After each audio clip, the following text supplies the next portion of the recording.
Ewing was a great influence in many ways, and we're going to go over that in this lesson. But he also had one defect, a serious defect, and Campbell allowed that to influence him. Alexander Campbell's father, Thomas Campbell, had already gone ahead to America. He'd moved from Ireland to America, and he was going to become a Presbyterian preacher there in America. And then in 1808, he sent for the family to come. And so in October, the family got on a ship. They boarded a ship there in Northern Ireland, and they were going to sail to America. Unfortunately, the ship wrecked in a storm off the coast of Scotland. Now, after the shipwreck, the Campbell family managed to get ashore. But they were then stranded in the city of Glasgow for nearly a year until they finally caught another ship the end of the next, well, it was in August of 1809. In Glasgow, the Campbell family met a minister named Greville Ewing, who befriended them. Ewing befriended the family, helping them to find lodging in Glasgow, and then he helped Alexander to enter the university. Ewing was good friends with several of the distinguished faculty at the University of Glasgow. And so he helped Campbell. I think he even helped him financially to get into the school and helped him with the tuition. But I can't find any confirmation of it. But it was only natural for a Ewing to help a Campbell. The two families have always had close connections, even in the earliest days, when the Ewings would ally with the Campbells on the battlefield against the Gordons. And this was in Scotland, the Ewings and the Campbells of Scotland. One could hear the Ewings shout, "The Campbells are coming, oh ho, oh ho! The Campbells are coming, oh ho, oh ho! The Campbells are coming to Bonnie Loch Leven. The Campbells are coming, oh ho, oh ho." I remember finding this book written by some descendants of the Ewings. The Ewing genealogy with cognate branches. I was a student at the time at the Harding Graduate School of Religion, and I was working on Alexander Campbell and ran across Greville Ewing in my study of Alexander Campbell, and noticed the connection. There's a family connection for generations between Campbells and Ewings. And so they had a fondness for each other. And so a Campbell would always gladly help a Ewing, and here a Ewing would gladly help a Campbell. And so during this unplanned sojourn in Glasgow, young Alexander Campbell entered Glasgow University. He was only 20 years old. His father had gone to Glasgow University, Thomas Campbell. In his search for the ancient order, my teacher at the time, back in the year, it was 1980, Earl West, he's deceased now, but he was a teacher there in church history at the Harding Graduate School of Religion in Memphis.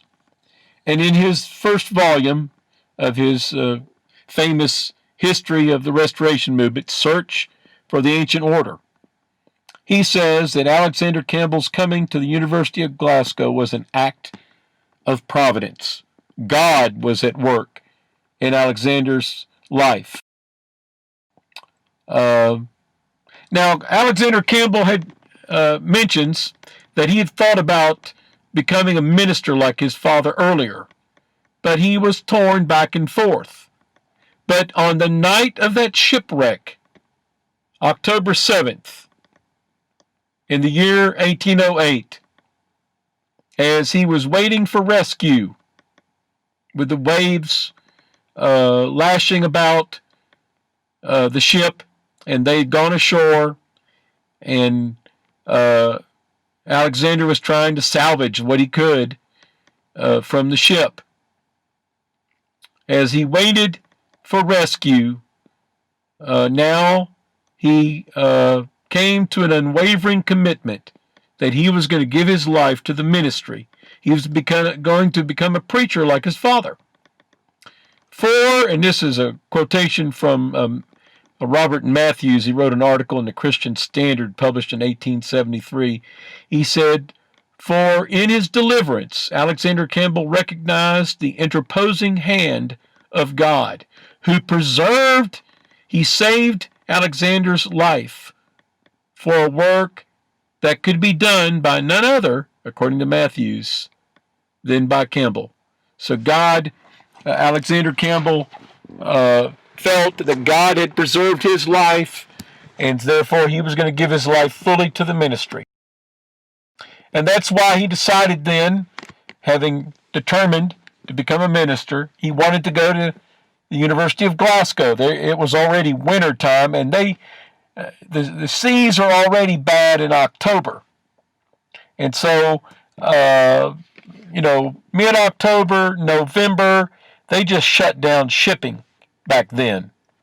You couldn't get a ship. You're risking your life, and a captain was risking his ship a lot of times. And this goes all the way back to antiquity. A lot of ships did not sail in the winter storms. Too many bad disasters took place.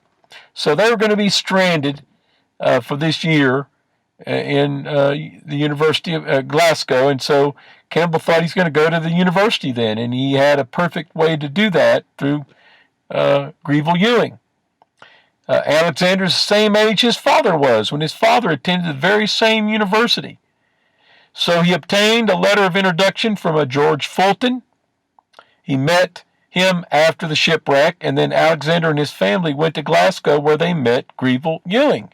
And it was actually Ewing, according to Robert Richardson, the biographer of Alexander Campbell, who got Campbell into the University of Glasgow. There he studied under Professor John Young. And John Young had been the very same Greek teacher who had taught his father 25 years before. John Young was the most famous professor of the chair of Greek since it was established in the year 1704 at Glasgow University. He was one, and I'm quoting here William Alexander, the biographer of Ralph Wardlaw. I'm going to introduce Wardlaw here in a little bit.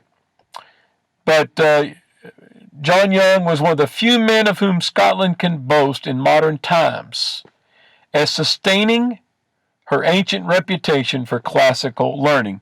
Classical learning is the study of ancient Greek and ancient Latin. Professor Young, Alexander goes on to describe him, was enthusiastic in his admiration of the literature of ancient Greece, on the beauties of which he would dilate until the tears ran down his cheeks and his whole frame quivered with emotion. He was not less exact in his acquaintance with the grammatical structure and idioms of the noble language, the ancient Greek language, in which these treasures are contained.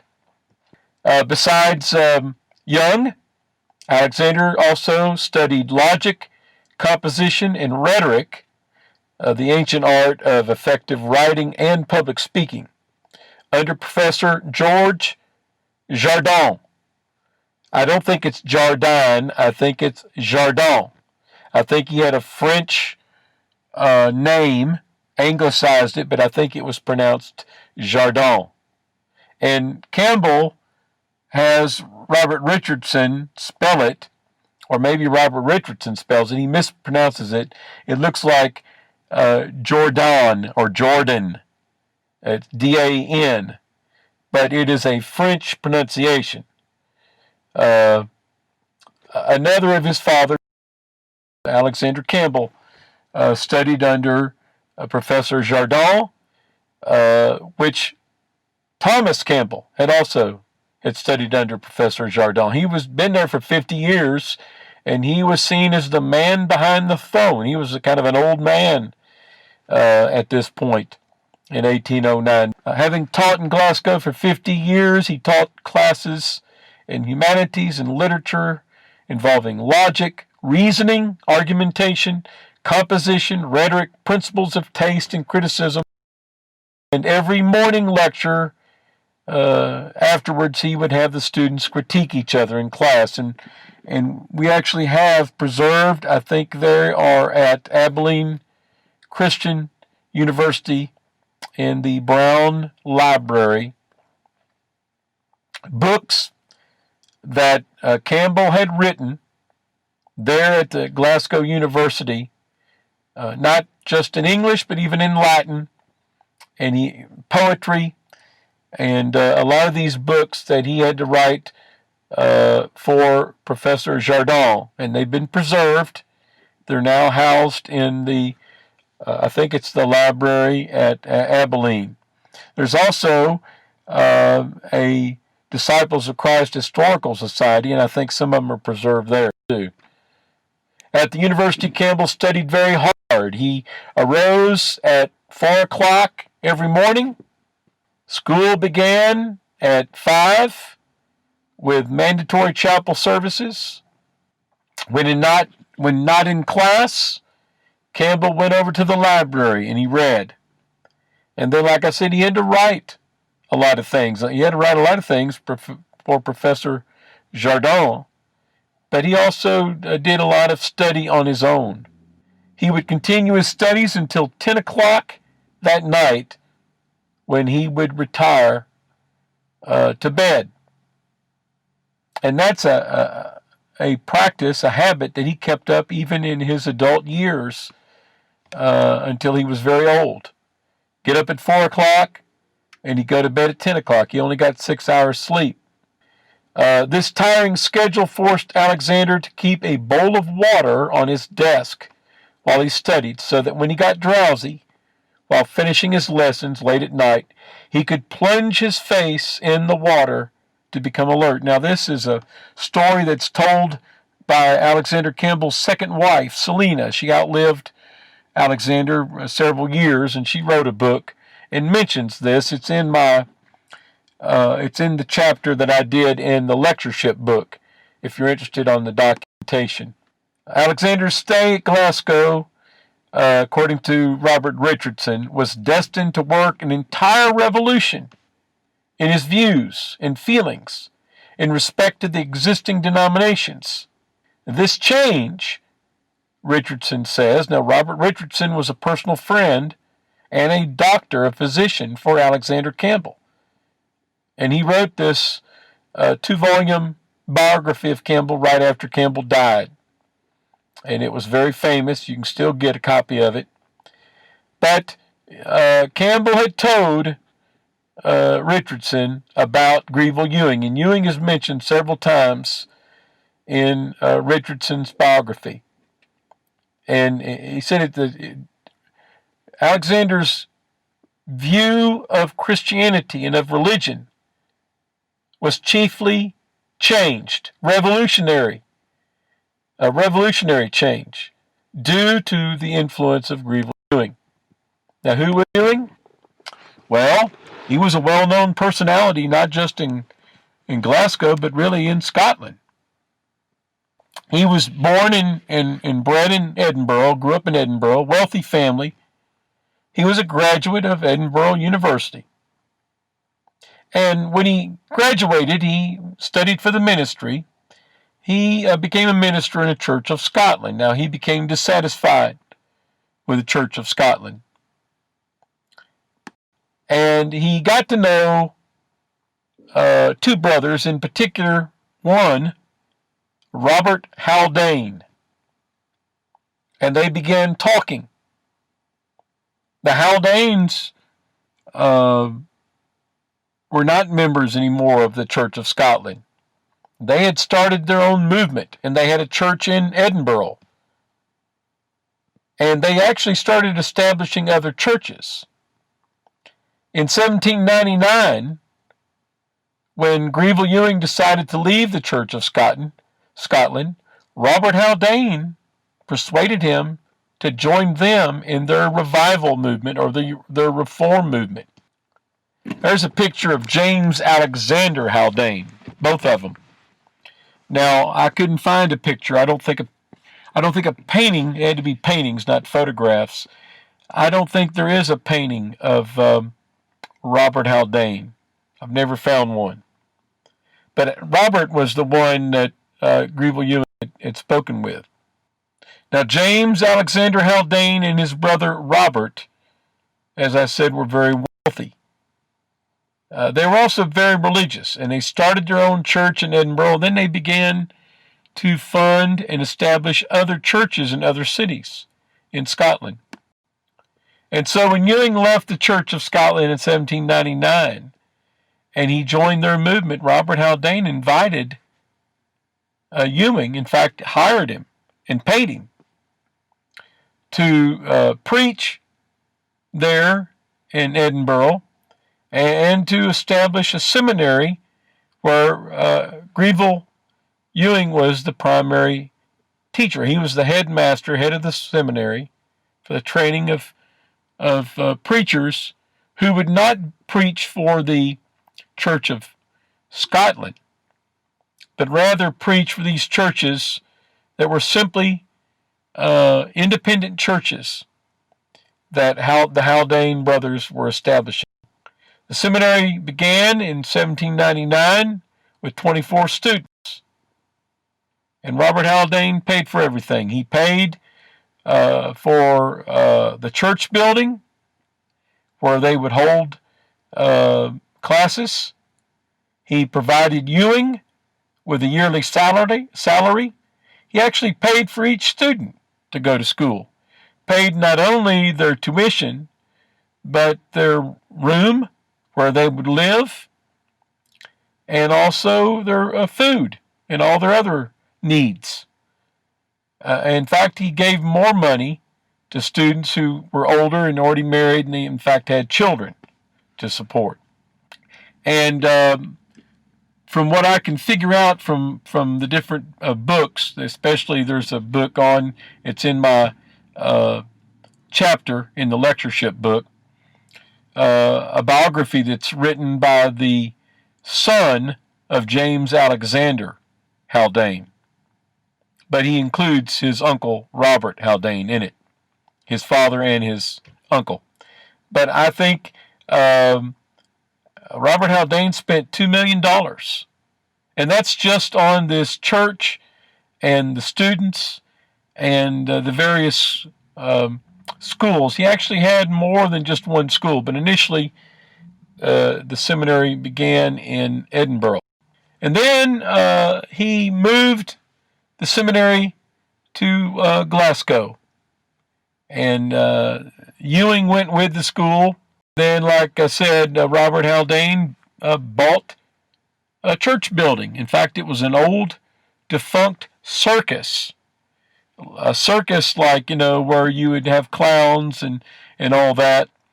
And he bought that building, and they turned it into a church. Of course, it had a lot of seating in it. And he paid Ewing not a lot of money, but paid him enough. Ewing was wealthy anyway, but he paid him money to preach for a church there, which grew. It significantly grew. The Haldanes were drawing a lot of people, and Ewing, I think, was a very good preacher as well as teacher. But then, after the school moved, and I guess Ewing kind of felt comfortable in his second year of teaching, Robert Haldane started hearing rumors. In particular, Greville Ewing introduced his theological students in the seminary to the controversial works of John Glas and his son-in-law, Robert Sandeman. Now, who were John Glas and Robert Sandeman? Well, they were Scotsmen who were church restorationists. And they created a lot of controversy with their religious teachings. And that was one thing that Robert Haldane wanted to avoid at all cost: controversy. It was one thing for people who were dissatisfied with the Church of Scotland to want to come to his churches. But he didn't have the formality that they had in the Church of Scotland, but he wasn't really doing much different than what they did. But now Ewing was interested in following the New Testament. And he felt that Glas and Sandeman, in the books that they wrote, were bringing up matters that people needed to consider if they were really going to follow the New Testament. First of all, Glas and Sandeman called for a restitution of the New Testament church of the first century. In fact, they even used the phrase, the Church of Christ. Glas and Sandeman said that no creeds or confessions of faith were to be used, but the Bible alone, Scripture alone, especially the New Testament, was to be the only authority for church doctrine and practice. Each church was to be independent and autonomous, under the rule of a plurality of elders and served by deacons. Now, that's what Glas and Sandeman had written, and Ewing was convinced that was the truth, that each church was to be independent. The Presbyterian church had churches that were under a presbytery, a synod. So you might have several churches that were under a body of elders, instead of having churches independent, and each church, individual church, having its own group of elders. The Lord's Supper was to be celebrated every first day of the week. Now, this was something that Glas and Sandeman had introduced. They said this is what the New Testament taught. Before this time, people did not practice taking the Lord's Supper every first day of the week. In fact, even the Haldane churches were not taking the Lord's Supper every first day of the week.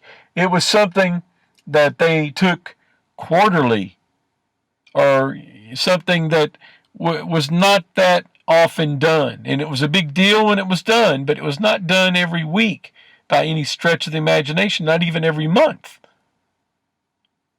Not in Presbyterian churches, not even in the independent Haldane churches. And this was something that Ewing actually got the Haldane churches to do. He was the one that initiated it. And so among the individual congregational churches in Scotland, Ewing became well known for introducing this doctrine. Singing in church was to be without instrumental accompaniment. And this actually became a debate in 1809 in Glasgow while Alexander Campbell was there. Again, look at my chapter in the lectureship book for more information. Now, the only thing that Glas and Sandeman were really seriously off on still was they practiced infant baptism by sprinkling. Unfortunately, Greville Ewing did too.